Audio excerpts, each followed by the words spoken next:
जिस दिन मेरी अमीर फैमिली की माँ मुझे घर वापस लेकर आती है, उसी दिन उस नकली यंग मास्टर ने पूरे परिवार को मेरे खिलाफ भड़काने की कोशिश की। उसे लगा था कि मेरे जैसा गरीब लड़का घबरा जाएगा और कुछ बोल नहीं पाएगा, लेकिन जिसे वह नहीं जानता था वो यह था कि मैं न सिर्फ बिल्कुल भी पैनिक नहीं करता, बल्कि उसे ऐसी बातें सुनाता हूँ कि वह चुप होकर रह जाता है। छोटे भाई, 1 मिनट रुको, मैं तो लिविंग रूम में रहता ही नहीं हूँ। तुम्हें बार बार ये सब चीजें मुझे इंट्रोड्यूस करवाने की जरूरत नहीं है। मुझे सिर्फ इतना जानना है कि मेरा बेडरूम और बाथरूम कहाँ है। जिस पर वह किसी की तरफ देखता है और फिर अचानक रोने जैसी आवाज में बोलता है, भैया आप ऐसा कैसे कह सकते हो? मैं तो बस चाहता हूँ कि आप जल्दी से इस फैमिली में घुल मिल जाओ और घर की हर चीज अच्छे से जान लो। जिस पर पीछे से एक ठंडी महिला की आवाज सुनाई देती है, वो नहीं क्या हुआ? ट्रानवू तुरंत अपना चेहरा पहुंचता है और बेचारा बनने की एक्टिंग करते हुए कहता है, ओ तीसरी दीदी, आप अभी वापस आई हैं क्या? नहीं, अब नहीं, ऐसी कोई बात नहीं है। भैया ने कुछ भी नहीं कहा, वो मेरे साथ बहुत अच्छे हैं। यह सुनकर ट्रान तिनक मेरी तरफ एक नजर डालती है। तो तुम वही लड़के हो जिसे अभी अभी वापस इस घर में लाया गया है? तुम्हारे पिता ने तुम्हें कोई मैनर्स नहीं सिखाए क्या? समझ नहीं आता कि मॉम डैड ने तुम्हें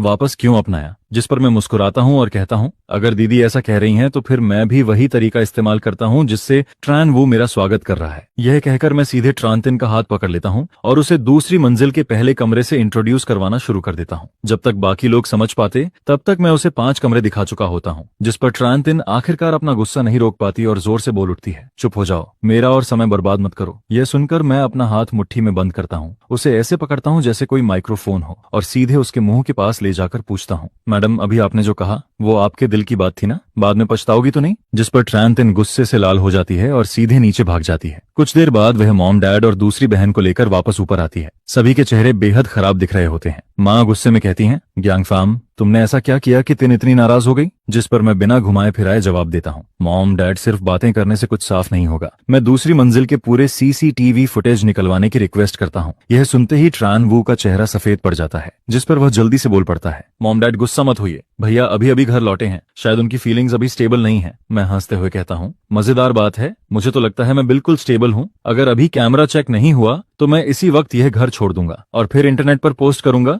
कि घर लौटने के पहले ही दिन मुझे बाहर निकाल दिया गया। उसके बाद नेटिजन्स खुद फैसला कर लेंगे कि सही कौन है और गलत कौन। यह सुनकर डैड तुरंत पीछे खड़े सर्वेंट्स को आदेश देते हैं, अभी के अभी कैमरा फुटेज लेकर आओ। जिस पर मैं फिर बोलता हूँ, अरे डैड, मैं तो अभी इस घर में नया हूँ, मुझे क्या पता कोई फुटेज के साथ छेड़छाड़ कर दे। क्यों ना हम सब सीधे मॉनिटरिंग रूम चलकर वहीं देख लें। मेरी बात सुनकर डैड का चेहरा और सख्त हो जाता है। ठीक है, फिर सब लोग मॉनिटरिंग रूम चलेंगे, लेकिन पहले सुन लो, अगर गलती तुम्हारी निकली तो तुम्हें इस घर के हर इंसान से माफी मांगनी होगी। मैं तुरंत सिर हिलाता हूँ, बिल्कुल कोई दिक्कत नहीं। डैड तो वाकई बहुत शानदार हैं। लेकिन दूसरी तरफ ट्रान वो डर से कांपने लगता है और तभी चलते चलते अचानक जमीन पर गिरकर बेहोश होने का नाटक कर देता है। जिस पर पीछे चल रही ट्रान तिन डरकर चिल्ला उठती है, ये क्या हुआ? आवाज सुनकर सब लोग पीछे मुड़कर देखते हैं। ट्रान तिन गुस्से से मेरी तरफ उंगली उठाती है, तुम सच में अशुभ इंसान हो। तुम्हारे आते ही हमारा वूनी, जो हमेशा से हेल्दी था, अचानक बेहोश हो गया। यह सुनकर मैं व्यंग्य भरी आवाज में कहता हूँ, वाह कितना परफेक्ट टाइमिंग है, बिल्कुल उन कमजोर विलन्स जैसा जो पैलेस ड्रामा में हमेशा बेहोश होने का नाटक करते हैं। और एकदम स्वस्थ इंसान का अचानक यूं बेहोश हो जाना भी थोड़ा अजीब नहीं लगता? ऊपर से उसकी आंखों की पुतलियां अभी भी हिल रही हैं। क्या किसी ने देखा नहीं? अगर भरोसा नहीं है तो उसकी पलकों को उठाकर देख लो। बेहोश इंसान और जागते हुए इंसान की आंखों में बहुत फर्क होता है। मेरी बात सुनकर बाकी लोगों की नजरें भी ट्रान वू पर शक से टिक जाती हैं। उधर ट्रान वू का दिल जोर जोर से धड़क रहा होता है, लेकिन फिर भी वह दांत भींचकर बेहोश होने की एक्टिंग जारी रखता है। जिस पर मैं फिर कहता हूँ, मॉम डैड कोई दिक्कत नहीं है, पहले हम कैमरा देख लेते हैं, फैमिली डॉक्टर को बुला लीजिए। वैसे भी आखिर में डॉक्टर यही कहेगा कि कुछ नहीं हुआ। हाँ, अगर फैमिली डॉक्टर पहले से खरीदा हुआ तो अलग बात है, तब शायद कोई ऐसी बीमारी बता दे जो सुनने में खतरनाक लगे, लेकिन असल में हो कुछ भी नहीं। यह सुनकर ट्रान ख्वांग नाराज होकर बोलती है, ग्यांगफाम, तुम अपने छोटे भाई पर शक कैसे कर सकते हो? जिसके जवाब में मैं कंधे उचकाता हूँ, क्या करूँ, मैं तो उससे आज ही मिला हूँ,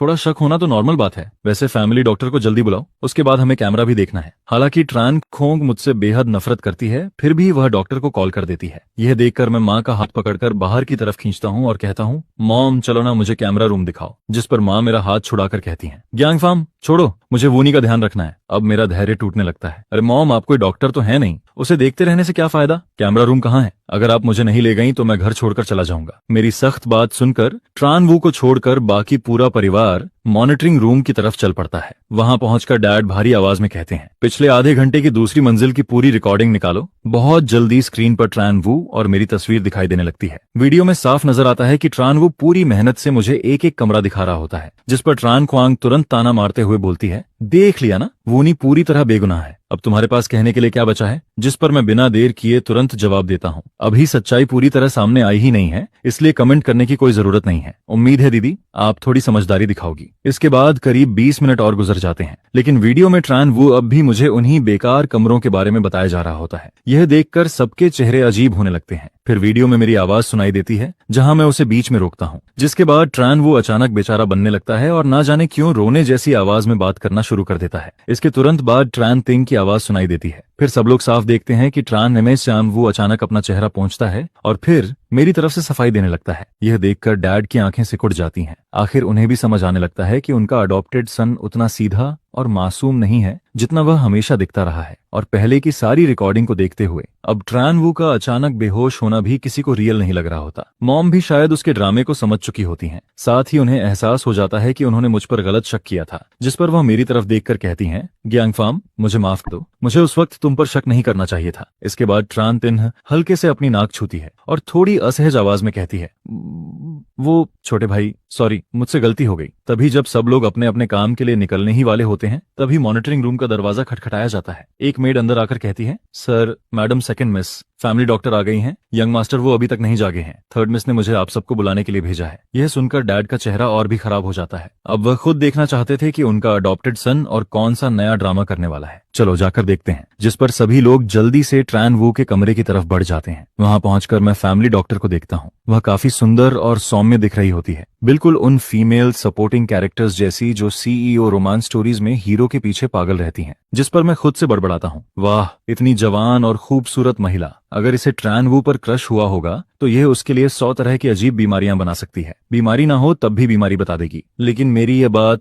पास खड़ी ट्रान थुंग सुन लेती है। उसी समय वह युवा डॉक्टर चिंतित आवाज में कहती है, सर मैडम, यंग मास्टर के बेहोश होने की वजह लंबे समय से जमा इमोशनल स्ट्रेस है। ज्यादा निराशा और मानसिक दबाव के कारण ब्रेन में ब्लड सप्लाई कम हुई, जिसकी वजह से वह बेहोश हो गए। मैं जानना चाहती हूँ कि आखिर ऐसी कौन सी बात हुई जिससे यंग मास्टर ट्रान वू के अंदर इतने नेगेटिव इमोशंस पैदा हो गए। जिस पर मैं बिल्कुल बिना छुपाए बोल देता हूँ, वही बीमारी जिसे चाहो तो बीमारी कह दो और चाहो तो कुछ भी नहीं। यह सुनकर डॉक्टर नाराज हो जाती है। तो आप वही यंग मास्टर हैं जो अभी घर वापस आए हैं। शायद आपको इस बीमारी की मेडिकल नॉलेज नहीं है, लेकिन मुझे उम्मीद है कि आप एक आउटसाइडर की तरह हमारी प्रोफेशनल एबिलिटी को जज नहीं करेंगे। जिस पर बाद सोसो की शांत आवाज सुनाई देती है। मैं गहरी सांस छोड़ता हूँ, फिर कमरे में रखी सजावट से कुछ फेदर निकालता हूँ। इसके बाद मैं बाद सोसो की तरफ देखकर कहता हूँ, अगर ऐसी बात है तो फिर डॉक्टर मैडम, उम्मीद करता हूँ बाद में आपको पछताना न पड़े। आज मैं खुद हुआ तुओ का रीइंकार्नेशन बनने वाला हूँ। यह कहकर मैं सीधे ट्रान वू के पास पहुंच जाता हूँ और उन फेदर से उसके नंगे पैरों को गुदगुदाना शुरू कर देता हूँ। फिर मैं उसका हाथ पकड़कर बाकी लोगों से कहता हूँ, असल में यह जाग चुका है, बस अभी भी सोने की एक्टिंग कर रहा है। वैसे भी जो इंसान सोने का नाटक कर रहा हो उसे कोई जगह नहीं सकता, लेकिन गुदगुदी रोकने के लिए इसके पूरे शरीर की मसल्स कितनी टाइट हो गई हैं,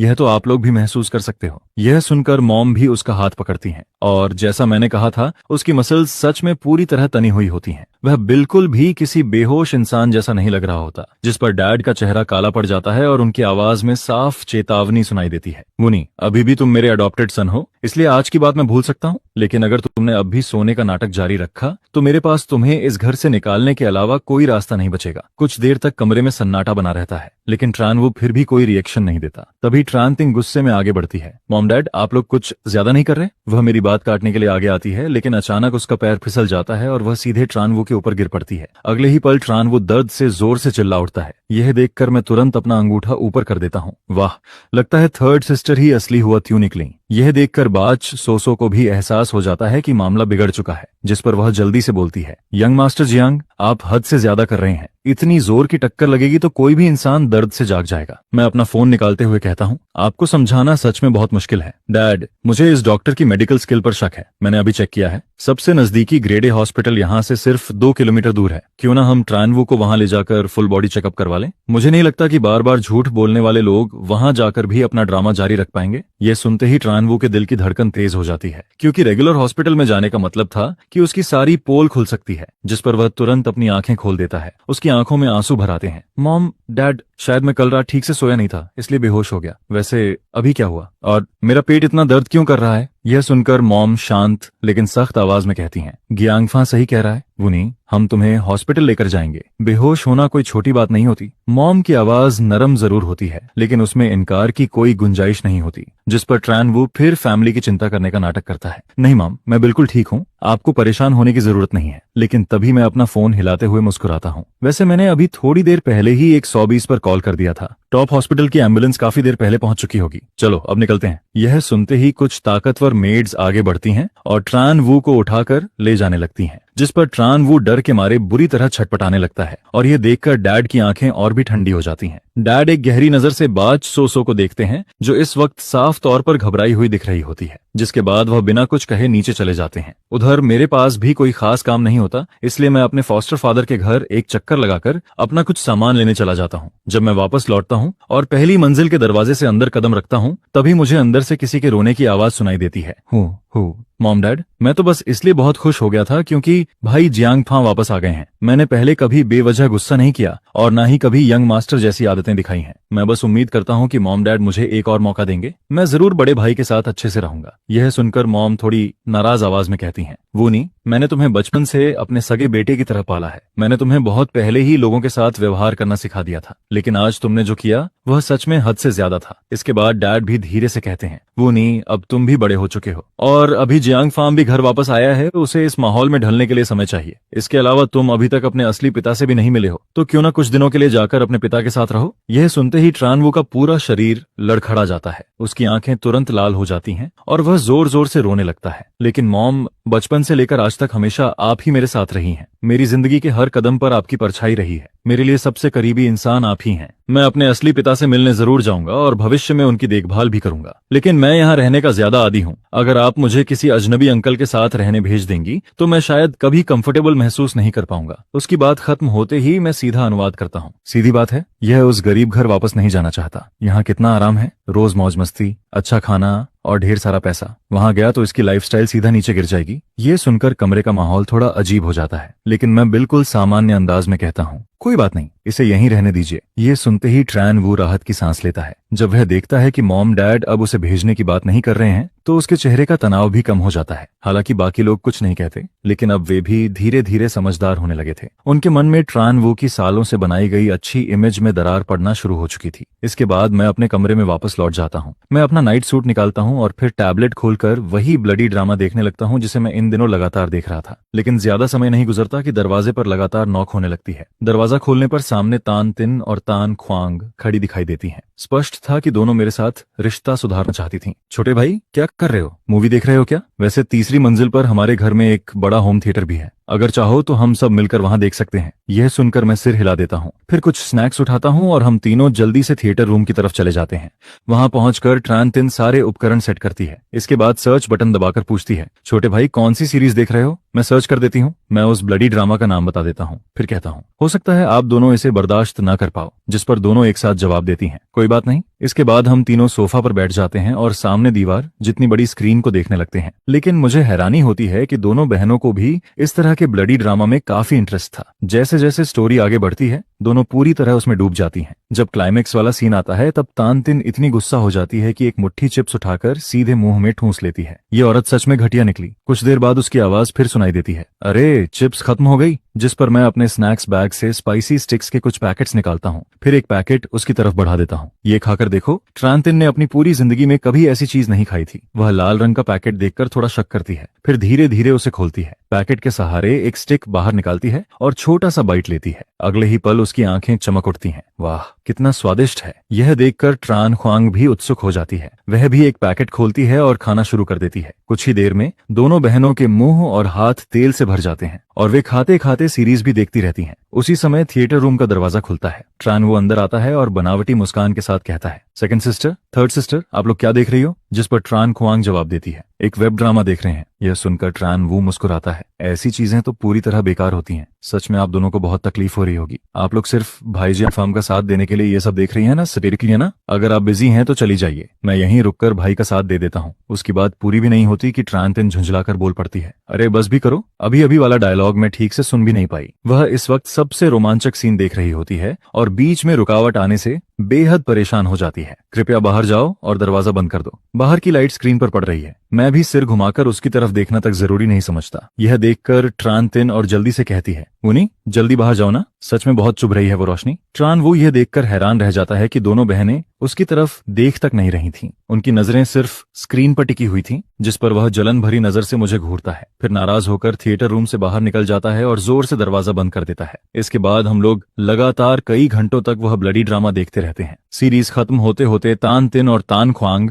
दोनों का खून खौल रहा होता है। वे स्टोरी में इतना डूब चुकी थीं कि उनके चेहरे पर एक्साइटमेंट साफ दिखाई दे रही होती है। तभी दरवाजे पर फिर नॉक होती है। एक मेड बाहर से कहती है, second miss, third miss, fifth young master, dinner का समय हो गया है। मास्टर और मैडम ने आप सबको नीचे बुलाया है। यह सुनते ही तान तिन उत्साह से उछल पड़ती है, चलो चलो नीचे चलते हैं, खाना खाकर वापस आएंगे और आगे देखेंगे। इस वक्त वह इतनी एक्साइटेड होती है कि उसे लगता है आज वह लगातार 20 एपिसोड्स और खत्म कर सकती है। इसके बाद हम तीनों नीचे डाइनिंग हॉल में पहुंचते हैं, लेकिन आज डाइनिंग टेबल पर एक अतिरिक्त सीट लगी होती है। उस सीट पर एक महिला बैठी होती है। उसके चेहरे पर सख्ती और पूरे शरीर से एक ऊंचे दर्जे का ऑरा निकल रहा होता है, जिस पर ट्रान तिन्ह हैरानी से कहती है, बिग सिस्टर आप वापस आ गई। इसके बाद ट्रान खुआंग मेरी तरफ देखकर बताती है, ये हमारी बड़ी बहन है, इनका नाम ट्रान हुआंग है। फिर वह दोनों का परिचय करवाती है। बिग सिस्टर ये हमारे असली छोटे भाई हैं, गियांग फार्म। और इसी के साथ पहली बार ट्रान हुआंग की नजरें मेरे ऊपर टिकती हैं। मैं सिर उठाकर देखता हूं तो ट्रान हुआंग ठंडी नजरों से उस लड़के की तरफ देखती है, लेकिन कोई और रिएक्शन नहीं देती है। जिस पर वह मेरी तरफ देखने के बजाय पूछती है, त्याओ वो कहाँ है? खाने का टाइम हो गया है, लेकिन अभी तक नीचे क्यों नहीं आया? यह सुनते ही ट्रान खुआंग के चेहरे की मुस्कान एक पल में जम जाती है। उसे बिल्कुल उम्मीद नहीं थी कि बड़ी बहन न सिर्फ उसे इग्नोर करेगी, बल्कि एक जवाब देना भी जरूरी नहीं समझेगी। जिस पर पिता भी अपनी बड़ी बेटी की तरफ देखते हैं। उनके होंठ हल्के से सिकुड़ जाते हैं, जिससे साफ पता चलता है कि वह भी थोड़ा नाराज फील कर रहे हैं। माँ माहौल में आए बदलाव को तुरंत नोटिस कर लेती हैं, जिस पर वह पूछती हैं, लुक थ्यू गया, अभी तक नीचे क्यों नहीं आया? यह सुनकर नौकरानी के चेहरे पर परेशानी साफ दिखाई देने लगती है। वह झिझकते हुए मेरी तरफ देखती है, जैसे कुछ कहना चाहती हो लेकिन कह नहीं पा रही हो। कुछ देर बाद वह हिम्मत जुटाकर बोलने ही वाली होती है, जिस पर मैं सीधे उसकी बात बीच में काट देता हूँ। मुझे अच्छी तरह पता था कि वह क्या कहने वाली है। वह यही कहती कि लुक थ्यू गया का मूड खराब है, उसका खाने का मन नहीं है, और यह बोलते वक्त ऐसा चेहरा बनाती जैसे उसे बहुत दुख हो रहा हो। जिसके बाद यहाँ मौजूद सभी लोग यही सोचने लगते कि आखिर छोटा भाई इतना दुखी क्यों है। फिर बात घूम फिर कर मेरे ऊपर ही आती कि आज मेरे वापस आने की वजह से उसका मूड खराब हुआ है और सारी गलती मेरी ही है। जिस पर नौकरानी तुरंत ट्रान वो की तरफदारी करने लगती है। नहीं ऐसा नहीं है। लेकिन पिता उसे बेपरवाह नजरों से देखते हुए कहते हैं, उसे खाना है तो खाए, नहीं खाना तो मत खाए। यह सुनते ही ट्रान हुआंग के चेहरे का शांत भाव गायब हो जाता है। वह तुरंत अपनी कुर्सी से खड़ी हो जाती है। पापा आप क्या कह रहे हैं? आप उसके साथ ऐसा कैसे कर सकते हैं? जिस पर ट्रान हुआंग मेरी तरफ देखकर आधी मुस्कान के साथ ताना मारती है, तुम्हारे पास तो काफी तरीके हैं। मैं बिना झिझके जवाब देता हूँ, अच्छा तो जरा डिटेल में बताइए। जिस पर वह ठंडी हंसी हंसते हुए कहती है, तुम्हारे वापस आते ही वुनी हमारे घर में खाना खाने तक की हिम्मत नहीं कर पा रहा है। हालांकि मैं अभी अभी वापस आई हूँ और मुझे नहीं पता यहाँ क्या हुआ है, लेकिन तुमने माँ पापा और दूसरे भाई बहनों को अपनी तरफ कर लिया, फिर भी कहते हो कि तुम्हारे मन में कोई चाल नहीं है। यह सुनकर मैं तुरंत पलटकर जवाब देता हूँ, पहली बात मैं इस घर का बच्चा हूँ, सही है ना? मैं वापस आया हूँ और मुझे माँ पापा और भाई बहनों का प्यार मिलता है। यह सिर्फ साबित करता है कि मेरा परिवार मेरे साथ अच्छा व्यवहार करता है। इसमें मेरी चालाकी कहाँ से आ गई? क्या मैं अपने परिवार का प्यार पाने के लायक नहीं हूँ? दूसरी बात, एक सक्सेसर कैंडिडेट होकर भी आप सही गलत जाने बिना फैसला सुना देती हैं। अगर आपके कॉम्पिटिटर्स को यह बात पता चल गई तो वह आपको आसानी से बर्बाद कर देंगे। और आखिरी बात, आपका और उसका कोई ब्लड रिलेशन नहीं है। आप उसकी इतनी प्रोटेक्शन कर रही हैं कि मुझे आपके रिश्ते पर ही शक होने लगता है। क्या आप अडॉप्टेड सन और हेयर के बीच कोई शॉकिंग लव स्टोरी बनाना चाहती हैं? मेरी बात सुनते ही ट्रान हुआंग का चेहरा गुस्से से लाल पड़ जाता है। पापा देखिए ना एक ऐसी बातें कर रहा है। लेकिन तभी माँ अचानक बोल पड़ती हैं, पतिदेव हमारी बेटी को अभी और ट्रेनिंग की जरूरत है, क्यों ना इसे कुछ समय के लिए विदेश वाले प्रोजेक्ट पर भेज दिया जाए।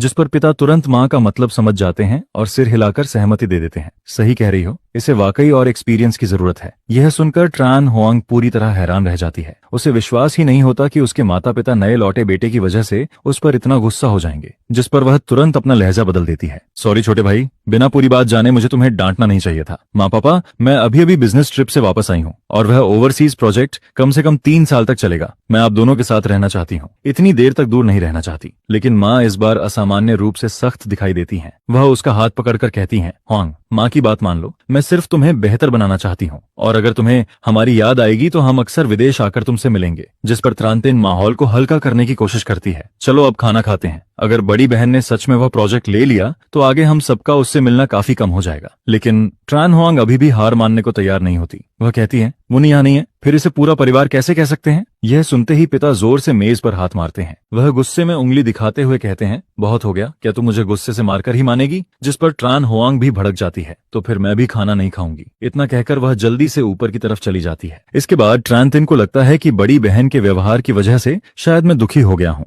जिस पर वह मेरे पास बैठ जाती है और मुस्कुराकर कहती है, ग्यांगफा, अभी जो तुमने कहा कि बड़ी बहन वूनी को पसंद करती है, वह थोड़ा ज्यादा ड्रामेटिक नहीं था? क्या तुमने बहुत ज्यादा ड्रामा सीरीज देख ली है? जिस पर मैं उसी टॉपिक को आगे बढ़ाते हुए कहता हूँ, ड्रामेटिक तो है, लेकिन अगर ये कहानी उसी डायरेक्शन में आगे बढ़ती रही तो अभी हम सब नीचे खाना खा रहे हैं, ऊपर कोई और फैमिली मेंबर भी नहीं है। बड़ी बहन आराम से छोटे भाई को कंफर्ट कर सकती है, और किसी को सांत्वना देते वक्त गले लगना तो नॉर्मल है, फिर शायद गलती से एक किस भी हो जाए, कौन जानता है। मेरी बात सुनते ही माँ पापा के चेहरे बदल जाते हैं, जिस पर दोनों तुरंत दूसरी मंजिल की तरफ भागते हैं। मैं, दूसरी बहन और तीसरी बहन भी उनके पीछे ऊपर जाने लगते हैं। तभी ऊपर से अचानक एक जोरदार थप्पड़ की आवाज सुनाई देती है, और उसके तुरंत बाद पिता की सख्त आवाज गूंजती है, माँ पापा, पहले मेरी बात सुनिए। यह सुनकर ट्रांतिन के चेहरे पर अजीब सा भाव आ जाता है। अरे यार, कहीं यह सच तो नहीं है? जब हम सभी ट्रानवू के कमरे में पहुंचते हैं तो वहां का नजारा देखकर सब चौंक जाते हैं। ट्रान हुआंग ट्रानवू के सामने खड़ी होकर उसे प्रोटेक्ट कर रही होती है। उसके चेहरे का एक्सप्रेशन ऐसा होता है जैसे दोनों एक दूसरे के लिए ही बने हों।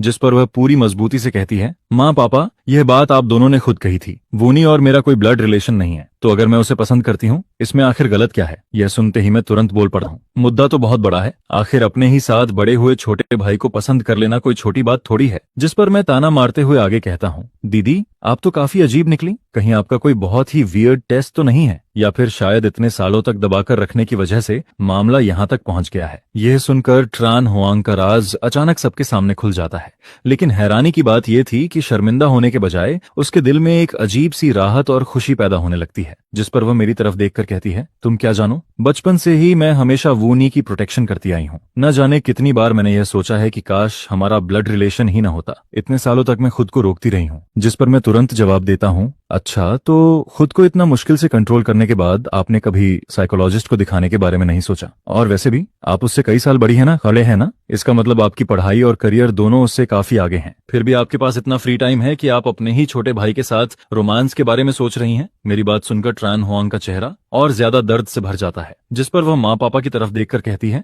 माँ पापा, मैं भी ऐसा नहीं चाहती थी, लेकिन मैं वूनी से इतना प्यार करने लगी हूँ कि अब वापसी का कोई रास्ता नहीं बचा। मैंने खुद को कई बार समझाया, छोड़ने की कोशिश भी की, लेकिन वूनी हमेशा मेरे साथ इतना अच्छा व्यवहार करता है कि मैं उसे भूल ही नहीं पाती। यह कहते वक्त उसकी आंखों में उम्मीद साफ दिखाई देती है, जैसे वह अपने माता पिता से स्वीकृति चाह रही हो। दूसरी तरफ ट्रानवू की आंखें पहले से ही आंसुओं से भरी हुई होती हैं। वह बड़ी बहन की तरफ देखकर कांपती आवाज में कहता है, तो आप मुझे इस तरह देखती थी? जिस पर मैं बीच में बोल पड़ता हूँ, दीदी पूरी तरह इस फॉरबिडन लव वाली फीलिंग में डूब चुकी हैं और अब तो खुद एनालिसिस भी करने लगी हैं। वैसे एक बात बताइए, क्या हर बार जब आप हार मानने की सोचती थीं, तब आप प्यारा छोटा भाई आपको ऐसा एहसास देता था कि आपके पास अभी भी मौका है? और क्या वह अक्सर ऐसे इंटीमेट कॉन्टैक्ट भी करता था जो सामान्य भाई बहन से थोड़ा ज्यादा हो? मेरी बात सुनते ही त्रानहुआंग कुछ नहीं बोलती, लेकिन उसकी बचती हुई नजरें सब कुछ बता देती हैं। जिस पर त्रानवू पूरी तरह स्तब्ध रह जाता है। अगले ही पल माँ गुस्से में उसकी तरफ दौड़ती हैं और उसे थप्पड़ मारने के लिए हाथ उठाती हैं, लेकिन ट्रान हुआंग अचानक बीच में आ जाती है और वह थप्पड़ खुद अपने चेहरे पर खा लेती है। चटाक, एक तेज आवाज पूरे कमरे में गूंजती है, जिस पर ट्रान हुआंग के गाल पर लाल हथेली का निशान साफ उभर आता है, यहाँ तक कि उसके होंठ के कोने से हल्का सा खून भी निकलने लगता है। कई बार गुस्सा दिलाए जाने के बाद पिता की आवाज भी पूरी तरह ठंडी हो जाती है। वह कठोर लहजे में कहते हैं, आज रात ही विदेश निकल जाओ, और जब तक वह ओवरसीज प्रोजेक्ट पूरा नहीं हो जाता वापस आने की जरूरत नहीं है, सामान पैक करने की भी जरूरत नहीं, मैं नौकरों से सब पैक करवाकर बाद में भिजवा दूंगा। यह सुनकर ट्रान हुआंग दांत भींच लेती है, फिर सिर झुकाकर कहती है, जी पापा, मैं ये प्रोजेक्ट जरूर अच्छे से पूरा करूंगी। लेकिन तभी मैं अचानक जोर से चिल्लाता हूँ, रुकिए। मेरी आवाज सुनकर पूरे कमरे में सन्नाटा छा जाता है, जिस पर सभी लोग एक साथ मेरी तरफ देखने लगते हैं। मैं थोड़ा झिझकने का नाटक करते हुए कहता हूँ, माँ पापा, मुझे आप दोनों से अकेले में कुछ जरूरी बात करनी है। यह सुनकर ट्रान हुआंग मुझे घूरने लगती है उसकी आंखों में साफ नफरत दिखाई देती है। अब तू क्या करने वाला है? क्या वूनी को मुझसे छीन लेना भी तेरे लिए काफी नहीं था? इस बार तो तान खोंग भी चुप नहीं रह पाती, जिस पर वह कहती है, बड़ी बहन आप थोड़ा कम बोलिए। माँ पापा कुछ देर सोचते हैं। आखिरकार दोनों मेरे साथ तीसरी मंजिल वाले स्टडी रूम में चले जाते हैं। कमरे में पहुंचते ही माँ हैरानी से पूछती हैं, बेटा क्या बात है, सीधे मुद्दे पर आओ। जिस पर मैं गंभीर चेहरा बनाकर कहता हूँ, माँ पापा मुझे लगता है कि बड़ी बहन को विदेश नहीं भेजना चाहिए। यह सुनते ही माँ का चेहरा बदल जाता है। क्यों? इस बार उनकी आवाज में हल्की नाराजगी भी सुनाई देती है, जिस पर मैं अपने सारे ड्रामा एक्सपीरियंस का इस्तेमाल करते हुए समझाना शुरू करता हूँ। जरा सोचिए, अभी आप लोग जबरदस्ती बड़ी बहन और ट्रान वू को अलग कर रहे हैं, लेकिन कुछ साल बाद भी जरूरी नहीं कि वह इस प्यार को भूल जाए। उल्टा हो सकता है कि जो चीज उसे नहीं मिली वह उसके दिल में और गहराई से बस जाए। और अगर कई साल बाद लौटकर भी वह ट्रानवू को पसंद करती रही तो तब वह आज की इस घटना के लिए आप दोनों से नफरत करने लगेगी। हो सकता है वह मन ही मन आप दोनों के खिलाफ हो जाए, और जब आप दोनों बूढ़े हो जाएंगे तब बड़ी बहन कंपनी की पावर भी छीन सकती है, और पावर मिलने के बाद सारे विरोधियों को हटाना उसके लिए मुश्किल नहीं होगा। उस वक्त आप दोनों चाहकर भी कुछ नहीं कर पाएंगे। मेरी बात सुनकर माँ पापा दोनों के चेहरे बदल जाते हैं, जिस पर माँ घबराकर पूछती हैं, तो फिर क्या करना चाहिए? मैं थोड़ा सोचने का नाटक करके कहता हूँ, आगे जो मैं कह रहा हूँ वह सिर्फ मेरी पर्सनल सजेशन है, आप चाहें तो इसे रेफरेंस की तरह ले सकती हैं। आप लोग साफ कह दीजिए कि अगर बड़ी बहन ट्रानवू के साथ रहना चाहती है तो परिवार उससे सारे रिश्ते खत्म कर देगा। और ये सिर्फ धमकी नहीं होनी चाहिए, बल्कि एक्शंस भी लेने होंगे। जैसे कंपनी में उसकी सारी अथॉरिटी वापस ले लीजिए, उसके बैंक कार्ड्स फ्रीज कर दीजिए, और बाहर की दुनिया को भी बता दीजिए कि उसका परिवार से कोई संबंध नहीं है। माँ पापा ध्यान से मेरी बात सुनते रहते हैं, जिस पर मैं आगे समझाता हूँ, ऐसा होने पर शायद बड़ी बहन इस अंतर को सहन नहीं कर पाएगी, तब उसे अपनी असली स्थिति समझ आएगी, और हो सकता है ट्रान वो भी किसी ऐसी लड़की को स्वीकार न करे जो अब अमीर परिवार की बेटी नहीं रही। तब बड़ी बहन को उसका रियल चेहरा भी दिखाई दे जाएगा। बेशक यह सिर्फ मेरी सलाह है, क्या पता दोनों सच में एक दूसरे के लिए बने हों। अगर सच में ऐसा है तो कुछ साल ऑब्जर्व कर लीजिए, और अगर इतने साल बाद भी दोनों का प्यार नहीं बदलता तो फिर उन्हें साथ रहने दीजिए। मेरी बात खत्म होते ही माँ पिता की तरफ देखने लगती हैं, जिस पर पिता कुछ देर सोचते हैं और फिर धीरे से सिर हिलाते हैं। बुरा आइडिया नहीं है, लेकिन उसे घर छोड़कर बाहर रहना होगा। मैं तुरंत एक और बात जोड़ देता हूँ, और जहाँ ट्रानवू रहेगा उस जगह का पता किसी को भी नहीं चलना चाहिए, वरना अगर बाद में कोई नया मेंबर आ गया तो फिर दोनों की शादी करवाने के अलावा कोई रास्ता नहीं बचेगा। मेरी बात सुनकर दोनों कुछ पल चुप रहते हैं। आखिरकार पति पत्नी अपना फैसला कर लेते हैं। इसके बाद हम तीनों वापस ट्रानवू के कमरे में लौटते हैं। उधर ट्रानवू बुरी तरह रो रहा होता है, उसका पूरा शरीर कांप रहा होता है, जैसे हल्की सी हवा भी उसे गिरा सकती हो। यह देखकर ट्रान हुआंग का दिल टूटने लगता है। वह कई बार उसे गले लगाने की कोशिश करती है, लेकिन हर बार उसकी छोटी बहनें उसे रोक देती हैं। तभी पिता अचानक बोलते हैं, हुआंगनी, तुम्हें विदेश जाने की जरूरत नहीं है। यह सुनते ही त्रान हुआंग की आंखें चमक उठती हैं। पापा आप सच कह रहे हैं? उसके चेहरे पर खुशी साफ दिखाई देने लगती है, लेकिन उसी समय माँ गंभीर आवाज में आगे कहती हैं, जिस पर माँ गंभीर आवाज में आगे कहती हैं, लेकिन चाहे कुछ भी हो, वूनी एक लड़का है और उसका हमारे परिवार से कोई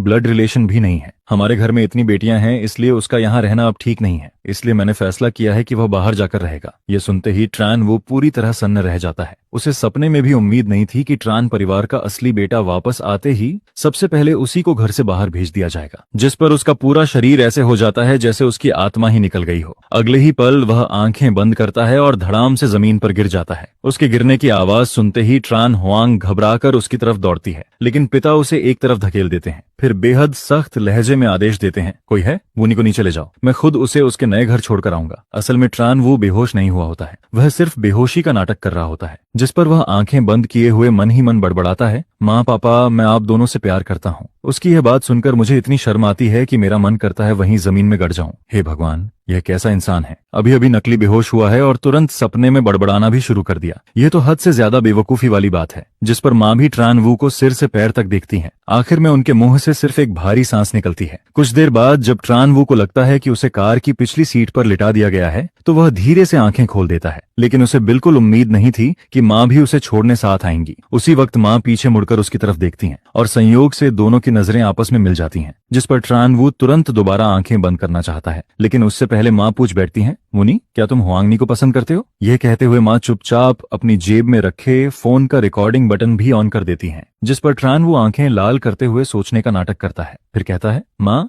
बेशक मैं उन्हें पसंद करता हूँ, लेकिन मेरा पसंद करना सिर्फ एडमिरेशन है। मैं बड़ी बहन की इज्जत करता हूँ।